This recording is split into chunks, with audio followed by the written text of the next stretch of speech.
Hello everyone. Hi. I hope you're staying safe and you're well. I think we're passing through a difficult chronic period.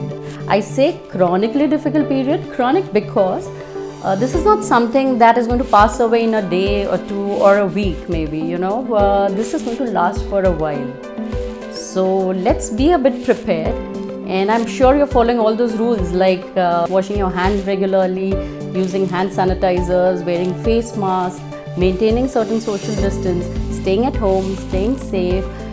Well, let's not discuss all that because I know you guys are smart. You're definitely following them well already. So let's discuss certain things that I feel has helped me better. So let's talk about certain healthy psychological responses during this pandemic crisis. So whenever there is a problem, generally I have a tendency to divide the problem in two categories. The first category is what can I do about that problem? Is there something that can be done about that problem? And the second category is things that I can't do anything about.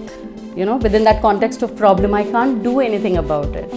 So when we can't do anything about it, let's just keep it aside for a while and let's discuss about three things which comes to my mind when I think of problems like this.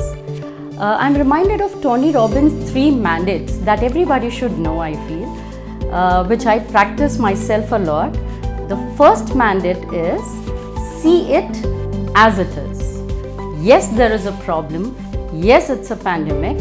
Yes, we are all confused and stressed about things like this.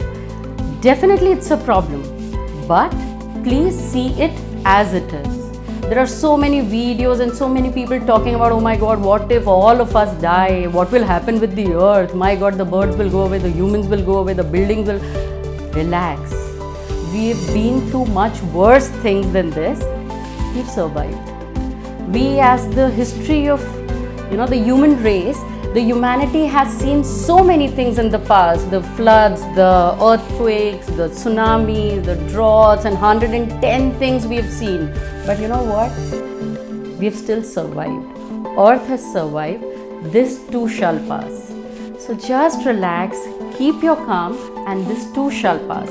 So don't panic about it. What we are doing right now is, you sit on a couch with that remote in your hand in front of the TV and you keep watching those news channels who makes you believe that my god, you're going to die tonight.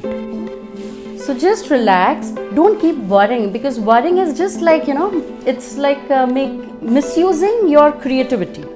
So don't misuse your imagination. It's like sitting on a rocking chair, it'll keep you occupied but it will take you nowhere.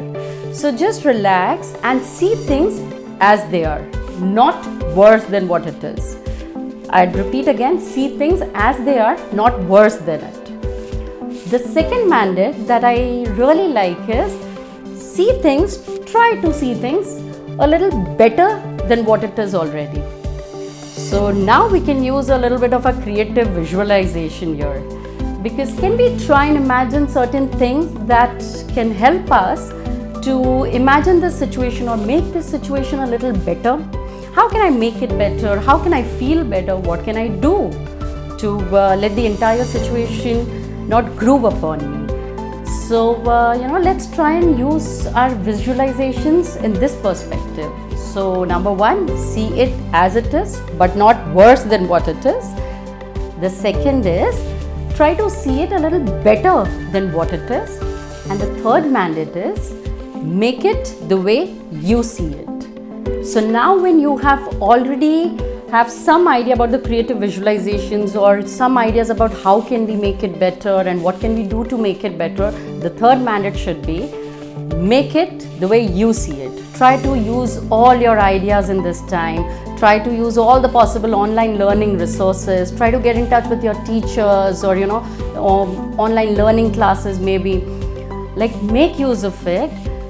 Make it the way you see it, the creative version we are talking about, the better version. So just remember one thing, we are in this together. We all are in this together. Remember the power of sense of belongingness? Do you remember the time when, maybe you didn't fare well in your exams, and when you walk out of the class, you feel so depressed and so stressed that, my God, I just didn't do well with my exams. And then one of your friend walks out of the class and he says, how did you do? I just was like so poor in my performance, I couldn't write anything in the exam. And then you start feeling better already. Why? Because there's a sense of belongingness. So remember, we are all in this together, the power of togetherness. And when we are together, we can and we will make a difference. Thank you.